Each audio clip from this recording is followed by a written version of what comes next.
Alright, all you sassy kids out there in YouTube land, Evangelion, Neon Genesis. Usually that goes the other way around. But Hideki Anno's iconic, I think it came out in the 90s, anime. Is it a good thing that is deserved of being liked? My opinions on the matter. Well, yeah, I liked it a lot. So, Shin Godzilla comes out tomorrow, and before we all go and see that, or at least us Americans who don't live in Japan and may or may not be Mexican, I wanted to get my thoughts on Evangelion out there because I watched all of it, or at least all of it that I'm aware exists, before, in preparation for Shin Godzilla, directed by Hideki Anno, the guy who created it. And Evangelion being the thing that seems to be the most kind of prominent part of his resume that got him the job directing Shin Godzilla, I wanted to give it a go. And also, it's got things in it that I typically enjoy. It's got giant robots, kind of, and it's got giant monsters, kind of. I say kind of because the details on what said giant robots and giant monsters are complicated, to say the very least. But there are things that I typically enjoy in things. Are they things that I enjoy in Evangelion, though? Is the question that I posed at the beginning of this little ranty audio thing that I'm recording here. I was kind of like mixed on it initially watching it. I was a bit kind of like, well, I've heard so much about this show before actually sitting down to watch it. I kind of have this preconceived notion of what it's supposed to be in my head, and it might not be something that I would enjoy watching for the 26 episodes that it runs over.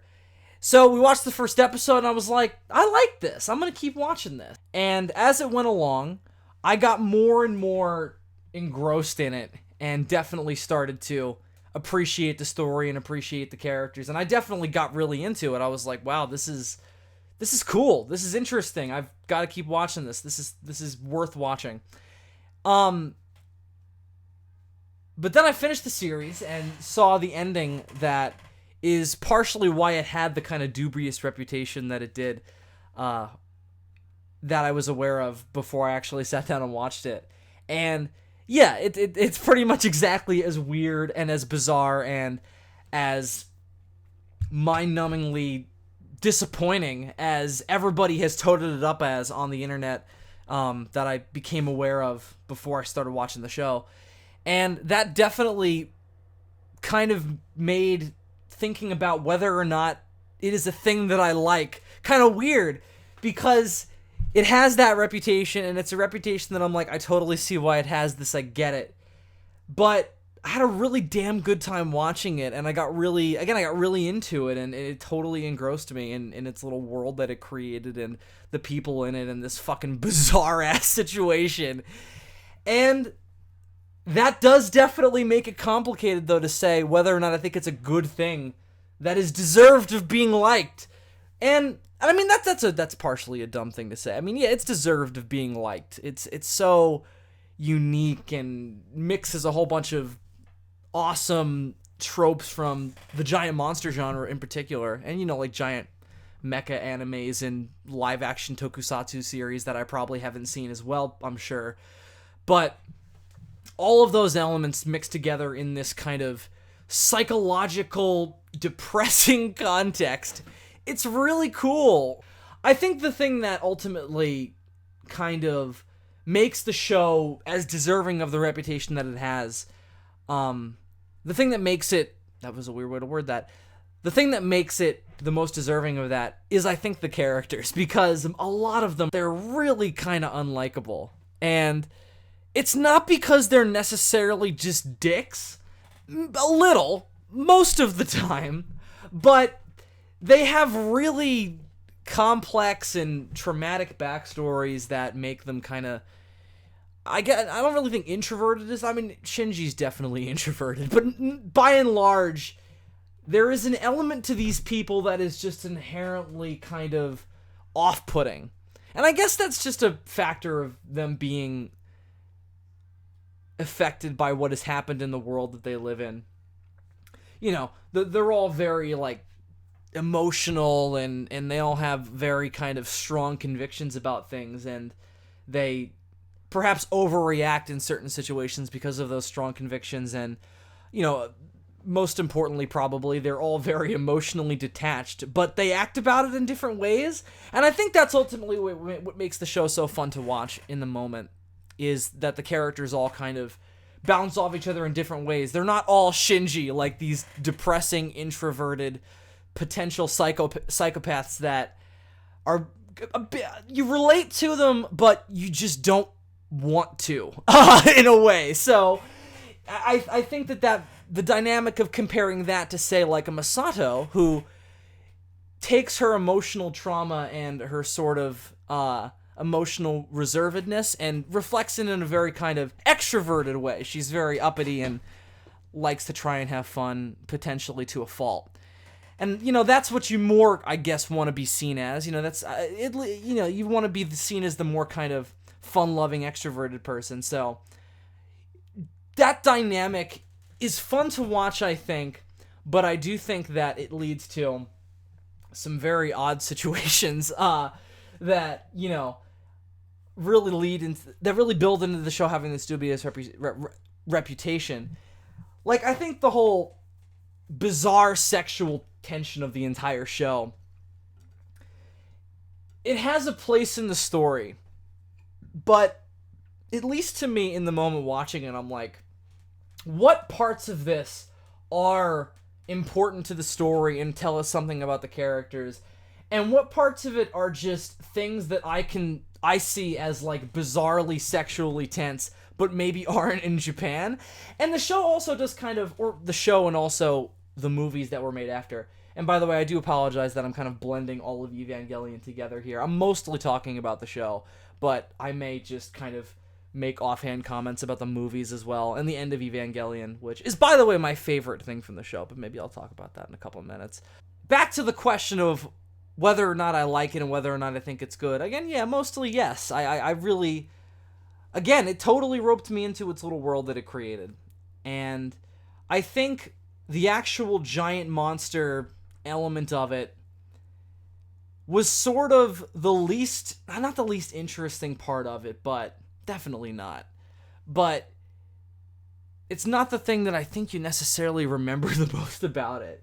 It's almost in the background most of the time. Again, this uses all of the tropes of that kind of stuff, and it blends it up into this kind of psychological drama.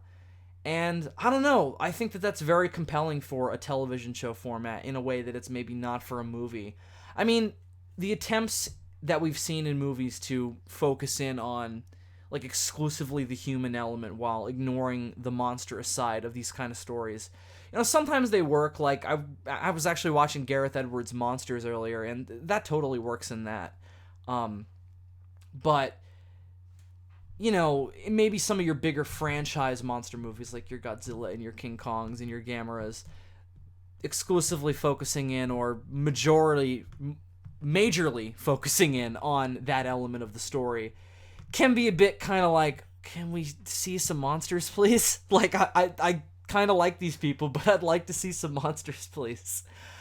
I didn't feel that watching Evangelion at all, really. Like, there was never a moment where I was like, oh, fuck, please somebody blow something up.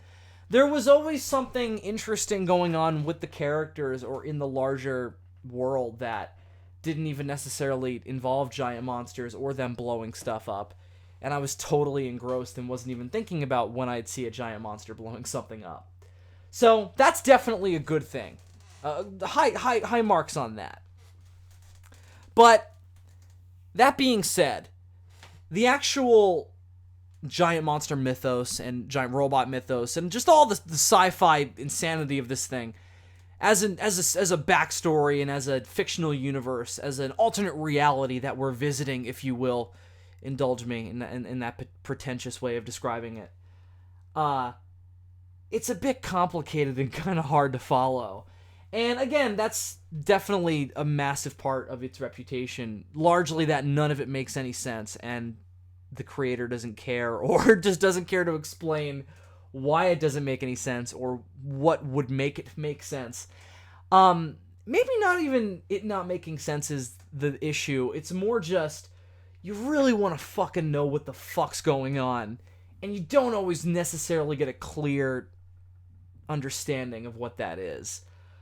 Like, what exactly the monsters are doing is very vague, and it's only talked about a couple of times in the various episodes of the TV show and the movies and the end of Evangelions and the Evangelion Death and Rebirth movies or whatever the hell that was. I didn't watch it because apparently it was just a mix of the show and a little bit of the end of Evangelion just kind of blended together. Anyway, I definitely would have liked to have gotten a clearer understanding of why these weird, bizarre, abstract monstrosities were invading the futuristic post-apocalyptic world, specifically Japan. Well, I know why they were invading specifically Japan. They made that very clear. But I would have liked to have gotten a better understanding of why the world was in such a shit condition, why there was a big red hole in the middle of it. And it's not really a hole, it's more of just a big, just red mass of nothing. And why they're, again, abstract, weird monsters attacking on a regular basis. It's all very vague, and it's all up to your interpretation of the insane visuals that we get later in the series, I guess. And maybe I'm just not, an equipped enough viewer to put it together. But I don't know what exactly the point of their destruction is, and what they're trying to do, and why they're so devoted to it or whatever. Anyway, it's ultimately not very important, and I think that's why it's okay, and why I think it almost kind of works in a way. Like, just the lack of clarity as to what's going on adds to the impact of the psychological drama. It's confusing and disorienting, and I think that's how you want to feel when you're watching one of these things. Maybe not physically, so certainly don't be like spinning around when you're watching it. You'll be very dazed and confused. But I think that feeling is very well expressed in this show, and maybe the vague mythology is a part of it that is important to that feeling. But the giant robot side of it, on the other hand, pretty clear, at least in the beginning. It just gets vaguer and vaguer as it goes. And I think that's why the monster side of it is as vague as it is, because the giant robot stuff is explained, or a lot of it is explained very early on, and they clearly wanted to, Anno clearly wanted to save the monster explanations for the end when you have your big reveal of the villainous plot or whatever. And when he got there, he just kind of decided to make everything really vague. So, again, I think that works, and what we get of the robot stuff is very, very interesting, and making that the focal point over the monsters probably, again, is the reason why this show works as well as it does for what it is. And, again, they're not really giant robots. Maybe that's a spoiler. I'm gonna really try and, I'm going to try and be vague myself about this show in terms of the specific plot points, because if you haven't seen it and you're just an innocent subscriber of mine, or just a lowly YouTuber just wandering around trying to pick up whatever trash you can find, then I'd like you to go and watch the series maybe, or at least give the first episode a shot at least, after listening to me ramble here. I think the best element of the sci-fi side of the story of this is the relationship between the Evas and their pilots, and the impact that those relationships have on the real interpersonal relationships that these people have with the other military personnel that they work with, and the people in their regular lives, and the world at large, and the impact that they have on themselves, on their souls. That's the part of it that really stands out and really just engrosses you in it, because it's fucking fascinating to see how this bizarre, apocalyptic, etheric battle impacts these really young teenage kids, and how the impact that it has on them impacts everybody else. And that, I think, is, seeing that unfold is the thing that you come back every episode to see, because you want to see how it continues to drive them to this very particular place, and how it makes things maybe better and also maybe worse, usually worse. And that's what keeps you coming back. And even beyond the show, that's what keeps you coming back to the movies and the end of Evangelions, and what will make me wait for Evangelion 4.0 is just to continually see where this bizarre situation can take these people. And I think that that's where the rebuild movies are really good and really go beyond the show, because they're able to take these people into way weirder and more ambitious directions, I feel, because they have the show, they have the foundation that it already created, and they can kind of condense it and then take it further. That being said, the rebuild movies compared to the show is another dubious element of its reputation. And what I'll say about it is that I think half of 2.0 and 3 are amazing. And maybe better than a lot of the show. But 1.0 and the first half of 2.0, I don't know, they're a little redundant. And again, I get why Anno wanted to do them, or maybe he didn't even want to do them. I don't actually know that, but maybe whoever wanted those to be a thing, I get it.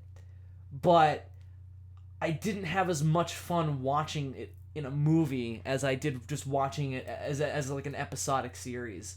I think the breakup that initially had was perfect. And only once it became really vague towards the end and the story kind of got lost by the wayside, does the movie format requiring more pinpointed pacing to get the story back on track really help out. So it's complicated, as I've been commenting on throughout this entire ramble here. But I think, like, the first half of the show, maybe even more than that, maybe like the first 3/4 of the show, are definitely the best version of the beginning of this story. Because the direction that Anno initially took was so unique and so interesting and so kind of finely tuned to this format that I think it's the best way to kind of witness the beginning of this story. But then once 2.0 deviates from what the show does, I think that gets better, and that is more fitting to the movie format that those stories unfold in.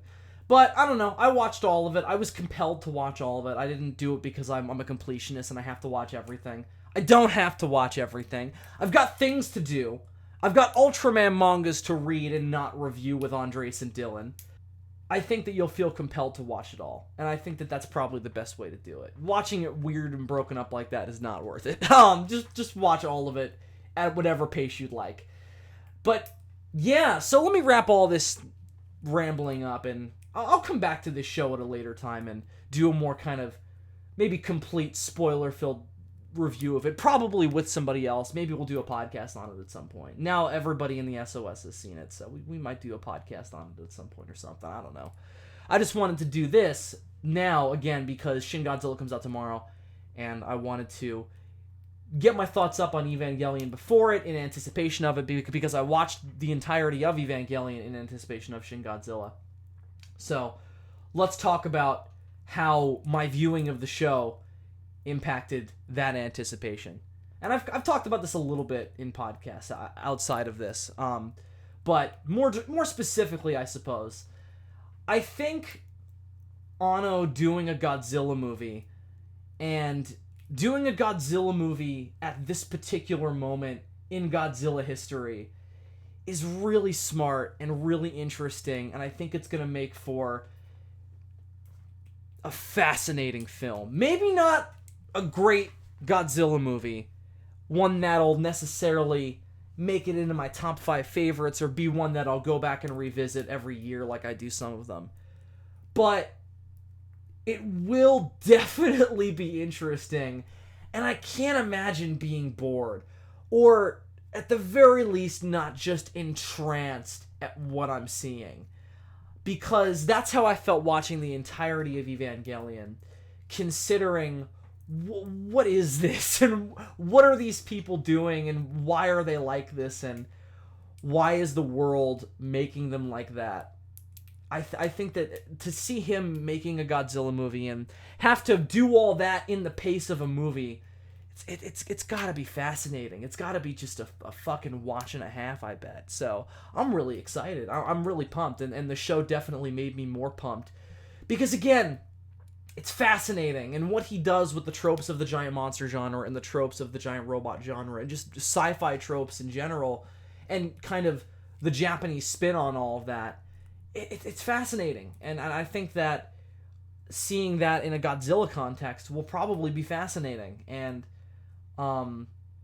maybe get to comment on some different parts of all of that he couldn't with Evangelion, because that has a lot more broader, maybe not broad goals, that's probably not right, but it has different, maybe not giant monster oriented goals in terms of what it's trying to say with its science fiction than I think that this Godzilla movie will. I think that Anno will get to kind of focus his giant monster commentary a bit with this, and I'm excited to see that. So anyway, last thing I'll say, I mentioned this earlier, but I would have liked to have commented on it a bit more, but this has gotten a lot longer than I anticipated and I wanted, and I'm gonna have to edit this down. The end of Evangelion is my favorite part of all of it, because I think it's just... Because, number one, it is the big climactic, jaw-dropping finale that the show doesn't have and deserves, and it takes the sci-fi and political elements and just all of the story and actually puts and takes it to a really cool and final sort of place that the show just doesn't have. Or maybe it has some sort of vague undercut of that, but it's satisfying in the end of Evangelion in a way it isn't in the show. And that's what makes it my favorite part. In terms of capitalizing on all of that and really just kind of going, this is what I was trying to say, and this is what all of this can... This is where all of these people can ultimately end up. That's just really shit, but also is a genuine and satisfying comment on who they were as people, and what this world has done to them, and what this world will continue to do after the fact, if anything at all. Or maybe it'll all just be a weird, watery, psychokinetic mess. Who knows? I don't know. Maybe I do kind of know, but I'm not going to spoil it. I think you should go off and watch it without any more specific details than that. See it for yourself. Feel it, because you definitely will.